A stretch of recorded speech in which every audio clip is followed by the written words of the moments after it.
2014 में जो करिश्मा शाह की अगुवाई में हुआ था, उस पर एक बड़ा सवाल उठा 2015 में, जब दिल्ली और बिहार में बीजेपी को हार मिली। तब शाह के नेतृत्व पर सवाल उठा, लेकिन शाह घबराए नहीं। मोदी का पूरा साथ मिला तो शाह ने विरोधियों की करारा जवाब दिया विरोधियों को, और 2016 में असम जीत कर दिया। शाह ने संगठन को इतना मजबूत कर दिया कि देश से कांग्रेस का सफाया होने लगा। अमित शाह जब बीजेपी अध्यक्ष बने तो उनकी अगुवाई में 18 राज्यों में कमल खिला।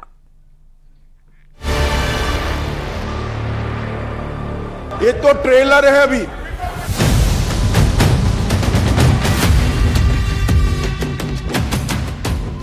अमित शाह को खास बनाता है उनका मैनेजमेंट स्टाइल। चाहे चुनाव मैनेज करना हो, चाहे पार्टी मैनेज करनी हो, चाहे फ्लोर मैनेज करना हो, मोदी के साथ अमित शाह हैं तो मुमकिन है। इसका सबसे बड़ा उदाहरण अगस्त में हुए संसद के मॉनसून सत्र के दौरान दिखा, जब अकेले शाह ने विपक्ष की हर रणनीति फेल कर दी और अल्पमत में होने के बाद भी राज्यसभा में दिल्ली सेवा बिल पास करा लिया। 2015 में यहां स्थिति बदली और यहां एक ऐसे दल की सरकार आई जिसका मकसद, मुझे कोई झिझक नहीं है कहने में, जिसका मकसद सेवा करना है ही नहीं, झगड़ा करना। प्रॉब्लम ट्रांसफर पोस्टिंग के अधिकार का नहीं है, विजिलेंस को कंट्रोल में लेकर बंगला जो बना दिया है इसका सत्य छुपाना है। जो भ्रष्टाचार हो रहा है इसका सत्य छुपाना है। ये शाह के मैनेजमेंट का ही कमाल है कि राज्यसभा में अल्पमत के बावजूद बीजेपी ने दिल्ली सेवा बिल 7 अगस्त को पास करा लिया और शाह ने साबित कर दिया कि उनकी रणनीति के आगे समूचा विपक्ष कहीं नहीं टिकता। मैं आपको बताता हूं भाई, हम संविधान में बदलाव इमरजेंसी डालने के लिए नहीं लाए हैं। हम संविधान में बदलाव उस वक्त की तत्कालीन राष्ट्रपति की सदस्यता जो चली गई थी, इसको पुनर्जीवित करने के लिए नहीं लाए हैं। और इमरजेंसी डालकर लाखों लाखों डेमोक्रेटिक कार्यकर्ताओं को जेल में अरे खड़गे जी सुनिए, मैं धैर्यपूर्वक सुना हूं। कांग्रेस को लोकतंत्र पर बोलने का कोई अधिकार नहीं है। और क्या बात करते हो लोकतंत्र की?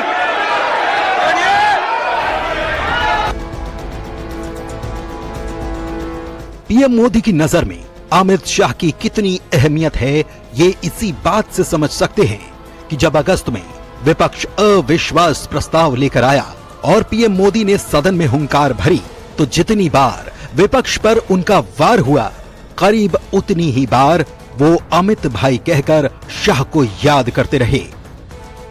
अधीर बाबू को क्या हाल हो गया? उनकी पार्टी ने उन्हें बोलने का मौका नहीं दिया। ये तो कल अमित भाई ने बहुत जिम्मेवारी के साथ कहा कि भाई अच्छा नहीं लग रहा है, और आपकी उदारता थी कि उनका समय समाप्त हो गया था तो भी आपने उनको आज मौका दिया। लेकिन गुड़ का गोबर कैसे करना, उसमें ये माहिर है।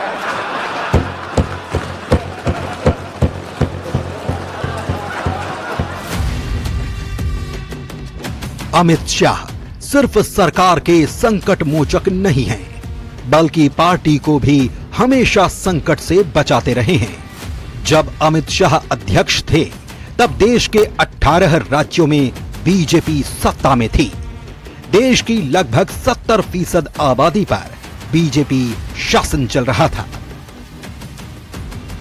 तो तब उन्होंने पाया कि उत्तर प्रदेश में हम कभी स्थानिक इकाई के चुनाव तो लड़ ही नहीं रहे हैं, तो उन्होंने पहले वो लोकल इलेक्शंस लड़वाए। उन्होंने कहा कि लोकल इलेक्शंस फाउंडेशन है, पूरा बेस है, तो लोकल इलेक्शन ही अगर हम पूरे सीट पे नहीं लड़ेंगे तो कैसे पार्टी आगे बढ़ेगी। तो उन्होंने लोकल इलेक्शंस लड़वाए। तो ये एक बहुत बड़ा कदम था जिससे उत्तर प्रदेश में भाजपा को अच्छी सीट आगे जाके मिली। आज बीजेपी जिस मुकाम पर है, बेशक उसमें अमित शाह का एक अतुलनीय योगदान है। उन्हें करीब से जानने वाले कहते हैं कि शाह किसी भी परिस्थिति में हार नहीं मानते, मेहनत से पीछे नहीं हटते, फिर चाहे हालात कैसे भी हों। मुझे अभी तक याद है घटना, हम लोगों को 1 नवंबर में हम लोग बंगाल के लोग एक बहुत बड़ी जनसभा करते हैं और अमित शाह जी को उस रात को बहुत ज्यादा दर्द हुआ था दांत में, तो उसके लिए वो इतनी था कि उनको पेन इतना था कि वो इंजेक्शंस लेकर, मगर उन्होंने कहा नहीं, इतना बड़ा प्रदर्शन हो रहा है और जनसभा है, 3 लाख के ऊपर लोग थे, तो वो इंजेक्शंस एक नहीं 2-3 इंजेक्शंस लेकर वो आए थे, खाली इसलिए कि कार्यकर्ताओं का मनोबल न टूटे। इतना ही नहीं, अमित शाह ने बीजेपी के बैनर तले 1992 में गठित एनडीए को भी नई मजबूती दी, यानी शाह ने सहयोगियों को जोड़ने में भी कोई कसर नहीं छोड़ी। उन्होंने यूपी में अनुप्रिया पटेल, संजय निषाद, ओपी राजभर को बीजेपी के साथ जोड़कर नई मजबूती प्रदान की, तो बिहार में भी उन्होंने जीतन राम मांझी, चिराग पासवान, पशुपति पारस जैसे सहयोगियों को एनडीए से जोड़ लिया। मोदी के इशारे पर अमित शाह मिशन को अंजाम देने में जुटे तो देश भर में 38 सहयोगी दल एनडीए के साथ खड़े हैं। मान्यवर, हमारे एनडीए का कुंबा मोदी जी के नेतृत्व में, भारतीय जनता पार्टी मोदी जी के नेतृत्व में हम देश में सिद्धांतों की राजनीति को प्रस्तावित करने के लिए राजनीति में है। ये इनके प्रकारेण सत्ता को बचाने के लिए राजनीति के अंदर नहीं है। और ये 2 चरित्र आज इस विश्वास प्रस्ताव पर की चर्चा के माध्यम से मैं 130 करोड़ की जनता को याद कराना चाहता हूं। एक और करोड़ों रुपया खर्च कर बहुमत खरीदने वाले लोग बैठे हैं और एक बार सिद्धांत के लिए सत्ता छोड़ने वाले लोग बैठे हैं। जनता, देश की जनता ने एक गृह मंत्री के तौर पर शाह के अडिग इरादों ने देश को नई मजबूती दी है। चाहे सीमा पर जवानों के साथ कंधे से कंधा मिलाकर चलने की बात हो या फिर एलओसी और पीओके जैसे मुद्दे पर उनका दमदार स्टैंड, शाह के इरादों से साफ पता चलता है कि राष्ट्र पहले है, राष्ट्रवाद पहले है और फिर दूसरी चीजें। सीए का जिक्र भारतीय जनता पार्टी के नेता और आप भी काफी करते हैं। क्या आपको लगता है कि सीए बंगाल के लिए आपका पॉलिटिकल प्लैंक है? एक नहीं, देखिए, सैद्धांतिक रूप से जो शरणार्थी आए उनको भारत के सभी नेताओं का आजादी के वक्त से एक आश्वासन रहा जी कि आपको यहां की नागरिकता देंगे। अब 70 साल से किसी ने नहीं करा।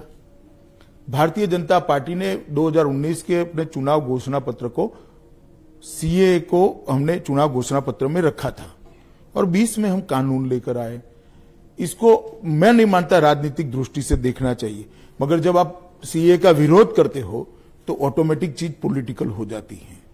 और मैं इतना ही पूछना चाहता हूं, जो पार्टियां विरोध करती हैं, जो शरणार्थी आए हैं उनको नागरिकता मिले, उसमें भला विरोध क्या हो सकता है? अमित शाह जितने समर्पित राष्ट्र के प्रति हैं, उतने ही पार्टी के प्रति भी। अमित शाह के बारे में कहा जाता है कि वो विचारधारा, कार्यकर्ता और कार्यालय के प्रति समर्पित नेता हैं। ऐसा उनके व्यक्तित्व में झलकता भी है और अमित शाह के इन्हीं विचारों ने आज भारत की सियासत में उन्हें इस मुकाम तक पहुंचाया है। Bureau report, news 18।